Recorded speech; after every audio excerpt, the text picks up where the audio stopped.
Miss হবে না আপনার পছন্দের টিভি শো। দেখুন জি5 অ্যাপে একদম ফ্রি। একে আপনি হঠাৎ এই সময় এখানে কি ব্যাপার? আপনাদের সবার সাথে একটা জরুরি কথা আছে আমার।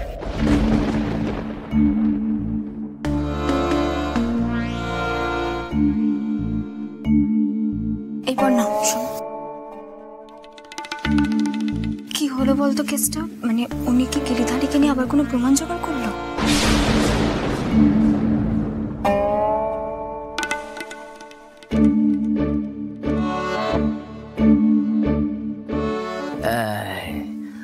আমার মনে হচ্ছে কিছু একটা জোরদার কেস খেয়েছে।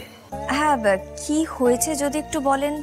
এক মিনিট, এসো না, এসো। না না ঠিক আছে, দাঁড়াও না, কিচ্ছু হবে না, দাঁড়াও।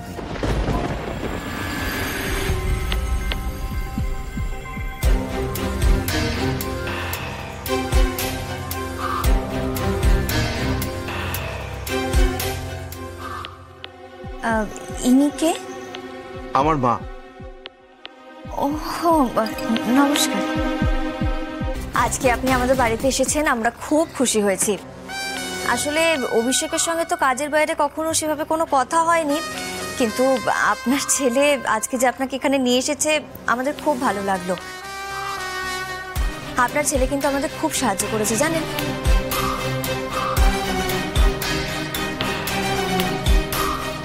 আপনি আলোকপর্ণা? হ্যাঁ। এই বাবা, এসবের আবার কি দরকার ছিল? আপনি বসুন না। আপনার কথা শুনেছি আমি অভির কাছে, আপনার বুদ্ধির তো কোনো তুলনাই হয় না। আচ্ছা, আমি একটা কথা বলি অভিষেক, আমি আজ তুমি করেই বলছি। তুমি তো নিশ্চয়ই আমার থেকে বয়সে ছোটই হবে। আমাদের না সবার খুব দুশ্চিন্তা হচ্ছে যে তুমি কি বলার জন্য এসেছো। দেখো, মানে কোর্টে কেস জিতলাম আমরা, আর তুমি মিষ্টি নিয়ে এসেছো, ব্যাপারটা ঠিক বুঝলাম না। বলছিলাম আপনারা তো এখানে সবাই আছেন, শ্রীপর্ণাকে দেখতে পাচ্ছি না। মানে ও কি কিছু করেছে নাকি? না না, সেটা না। আমি এক্ষুনি ডাকছি পুটিকে। পুটি, না না, ছেড়ে দিন না, ও আসুক, সময় নিয়ে আসুক, কিন্তু তার আগে একটু মায়ের আলাপ করে দিই আপনাদের সাথে। মা, ইনি হচ্ছেন শ্রীপর্ণার বাবা।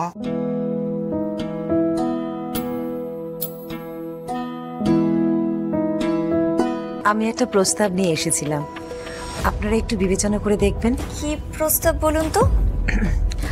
আমার ছেলে অভিষেকের কাছে আপনার মেয়ে শ্রীপর্ণার কথা আমি শুনেছি।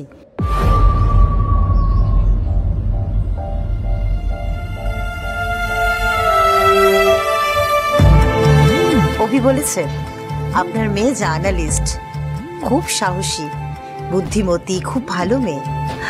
আমি আপনার মেয়েকে আমার বৌমা করে নিয়ে যেতে চাই।